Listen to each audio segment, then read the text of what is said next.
Presiden Mahkamah Pidana Internasional, ICC, Hakim Tomoko Akane, pada Selasa menyerukan negara-negara anggota Perserikatan Bangsa-Bangsa, PBB, untuk menegakkan kewajiban hukum mereka berdasarkan Statuta Roma, menyusul masih mandeknya puluhan surat perintah penangkapan yang telah dikeluarkan pengadilan namun belum dilaksanakan hingga kini.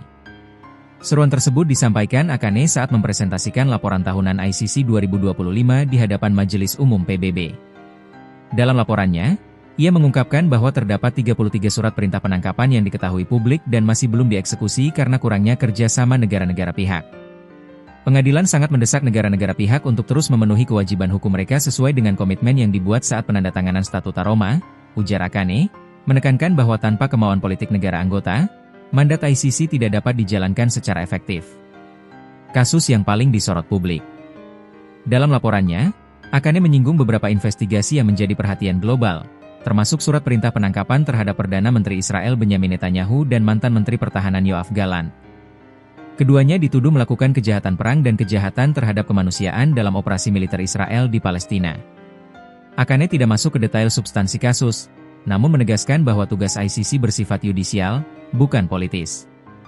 Ia menekankan bahwa keberlanjutan penyelidikan dan penegakan hukum sangat bergantung pada kesediaan negara dalam membantu penangkapan para tersangka.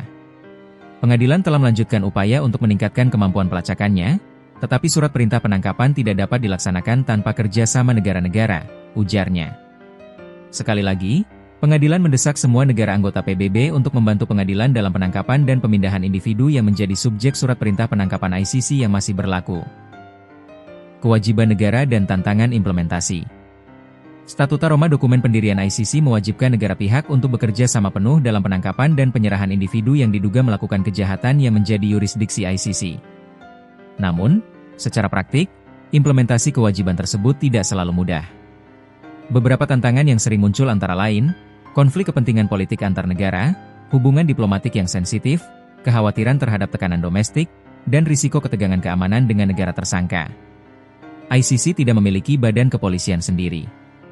Karena itu, keberhasilan pelaksanaan surat perintah penangkapan sepenuhnya bergantung pada negara pihak Statuta Roma dan, dalam beberapa kasus, dukungan PBB. Akane mengingatkan bahwa bila tersangka tidak ditangkap, upaya menegakkan keadilan internasional akan terhambat, dan para korban kejahatan berat akan kesulitan mendapatkan pemulihan yang layak. Korban tetap menjadi pusat proses peradilan. Dalam pernyataannya, Akane menegaskan kembali bahwa ICC selalu menempatkan korban sebagai fokus utama dari misi pengadilan. Pengadilan memberi para korban suara, ruang untuk menceritakan kisah mereka, dan harapan bahwa kebenaran akan diakui dan tanggung jawab akan ditegakkan, ujarnya. Memberikan harapan dan kebenaran kepada umat manusia yang menderita merupakan inti dari raison d'être pengadilan. Menurut Akane, partisipasi korban dalam proses ICC bukan sekadar simbolis, melainkan integral dalam memastikan bahwa proses hukum berjalan transparan dan sesuai prinsip keadilan. Reparasi dan pemulihan masyarakat pasca konflik. Akane juga menyoroti berbagai upaya reparasi dan program keadilan restoratif yang dilakukan ICC. Program tersebut tidak hanya bertujuan memberikan kompensasi finansial kepada korban, tetapi juga membantu memulihkan komunitas yang hancur akibat konflik, melalui dukungan psikososial, rehabilitasi medis, pembangunan fasilitas publik, dan program pemberdayaan jangka panjang. Ia menyampaikan bahwa meski tantangan operasional kian besar, terutama di tengah konflik global yang meningkat, ICC tetap berkomitmen menjalankan mandatnya. Mandat hukum yang tetap teguh di tengah tantangan politik.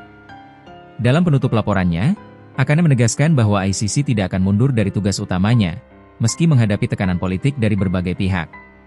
Terlepas dari semua tantangan tersebut, Mahkamah Pidana Internasional akan terus menjalankan mandat peradilannya untuk menangani pertanggungjawaban pidana individu, dengan independensi dan imparsialitas penuh, tegasnya. Akane berharap dukungan negara-negara anggota PBB tetap kuat, sebab keberhasilan ICC dalam menegakkan keadilan internasional tidak hanya melindungi korban saat ini, tetapi juga memperkuat supremasi hukum global di masa depan. Dengan demikian, Mahkamah berharap dapat memberikan kontribusinya terhadap supremasi hukum di komunitas internasional, papar dia.